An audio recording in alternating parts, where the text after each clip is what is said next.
今天我们把镜头对准中东，对准那条随时可能被引爆的火药桶。美伊，过去2周，华盛顿与德黑兰之间的外交辞令已经从谈判滑向倒计时。特朗普在白宫战情室听取完对伊作战方案汇报后，对媒体只留下一句：所有选项都在桌面上。而伊朗议长卡利巴夫隔着波斯湾回敬得更干脆，只要美军敢动，以色列和中东所有美军基地都会成为合法打击目标。这不是口水仗，这是战前最后的喊话。市场最先嗅到血腥味，布伦特原油隔夜跳涨7%，黄金突破每盎司2700美元，美债10年期收益率瞬间下挫12个基点。华尔街的交易员把这2句话剪进算法模型，直接给出结论：未来30天内爆发直接军事冲突的概率已经从2周前的18%飙升到49%。先别急着惊讶，让我们把时针拨回到2025年12月底，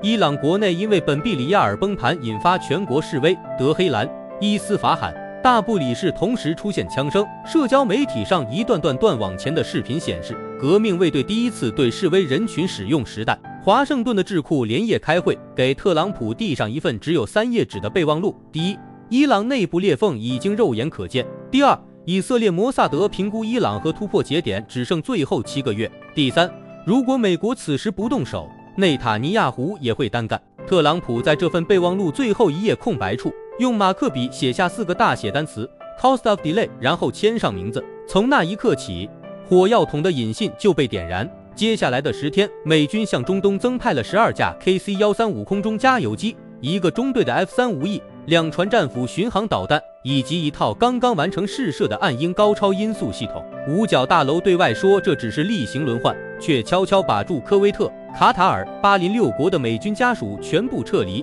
这道命令由国防部长赫格塞斯亲自签发，理由是局势随时可能失控。与此同时，伊朗革命卫队把弹道导弹从地下洞库拉到哈马丹、马尔卡奇2省。波斯湾上空首次出现民用航班被临时改道的红色禁区。阿曼湾里，一艘挂着马绍尔群岛旗的游轮拍到伊朗快艇围着它绕圈，船上满载的正是运往东方买家的伊朗原油。这一幕被美军 P-8A 拍下后，48小时内就出现在特朗普的办公桌上。市场第2波恐慌来自1月10日《纽约时报》头版，特朗普已经听取对伊朗非军事地点的精准打击方案。注意，这里说的不是核设施，而是非军事地点。德黑兰北郊的拉维桑科技园，东南部的帕钦军工研究中心，甚至包括位于纳坦兹地底90米深处的离心机装配车间。美军计划用新部署的 B-21突袭者隐身轰炸机，携带30倍音速的 AGM-183A 空射高超弹，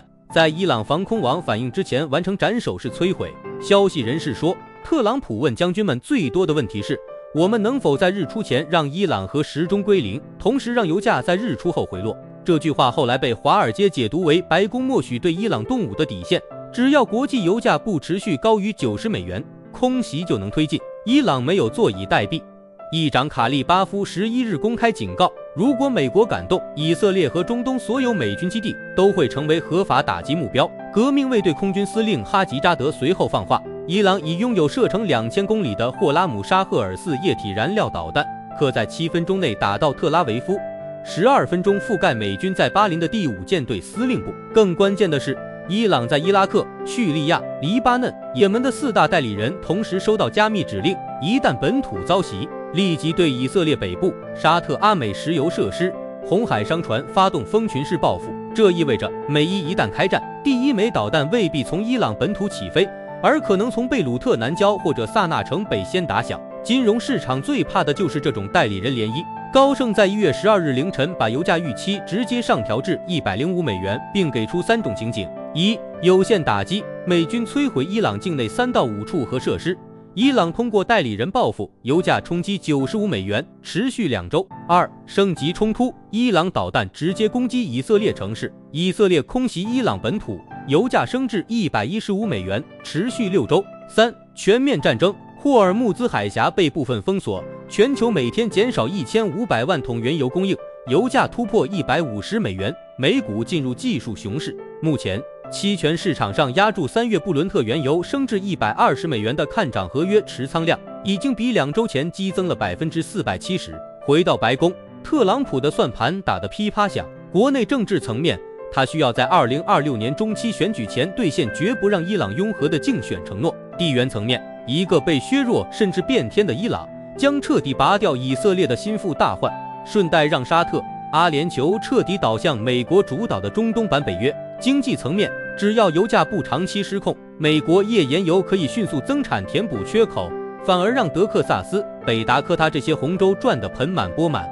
于是1月11日，特朗普在战情室留下那句被媒体反复播放的话：我告诉过伊朗人，我们枪已上膛，准备出发。但伊朗也不是2003年伊拉克的翻版，它拥有中东最大的导弹库存，波斯湾最复杂的水雷阵，以及全球第4多的地下油库。更重要的是，伊朗已经学会用非对称手段打金融战。1月8日，伊朗央行突然宣布暂停对欧洲出口石油的欧元结算，转而全面使用人民币与迪拉姆，导致欧洲炼油厂一片慌乱。1月9日，伊朗支持的胡塞武装在红海扣押了一艘挂着英国旗、装载沙特原油的油轮，全球海运保险费率一夜之间上涨18%。这些动作都在告诉华盛顿，你打你的高科技，我打我的蚂蚁搬家。只要让全球油价涨起来，美国国内汽油价格每上升10美分，白宫就要多承受一份选民怒火。以色列这边，内塔尼亚胡已经等不及。1月10日晚，他亲自打电话给特朗普，通话内容被以色列媒体部分泄露。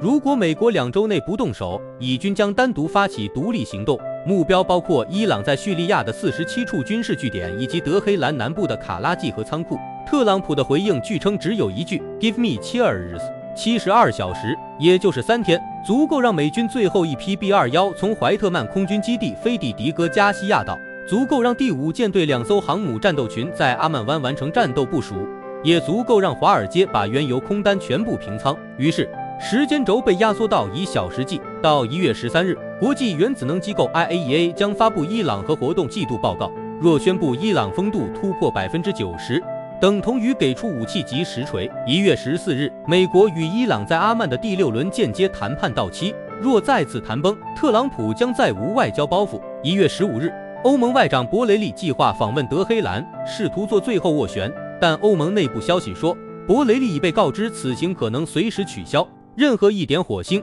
都可能让火药桶在72小时内爆炸。此刻，如果你打开航班追踪软件，会发现波斯湾上空的民航航线出现诡异 S 型绕行。如果你扫一眼 VROCC 超大型邮轮租金，隔夜暴涨到每天42万美元，创2008年以来新高。如果你再看一眼黄金 ETF 持仓，短短2周流入38吨，相当于全球央行1个季度的购金量。市场已经用脚投票，战争不再是会不会，而是几点钟。回到我们每个人的钱包，一旦霍尔木兹海峡被部分封锁，中国、印度、日本、韩国这些亚洲原油进口大国将首当其冲。以中国市场为例，目前超过40%的中东原油要经过霍尔木兹海峡，若运输中断，国内成品油价格大概率在1周内上调600到800元每吨，对应加油站每升汽油上涨0.5到0.7元。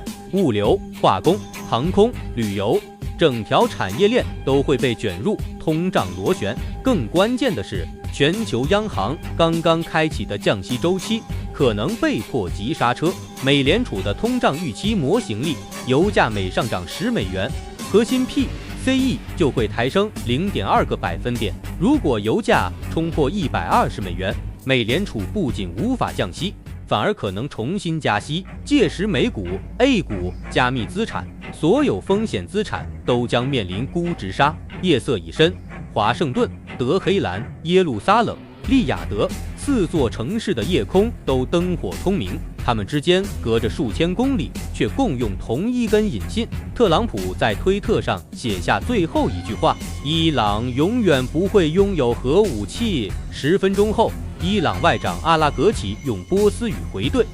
伊朗从未寻求核武器，但也不会屈服于战争勒索。屏幕之外，加油机、轰炸机、导弹车、驱逐舰、快艇、无人机都已各就各位。火药桶的倒计时滴答作响，剩下的悬念只有一个：谁先点燃那最后1毫米的火苗？而我们只能屏住呼吸，等待下一声爆炸或下一声成交。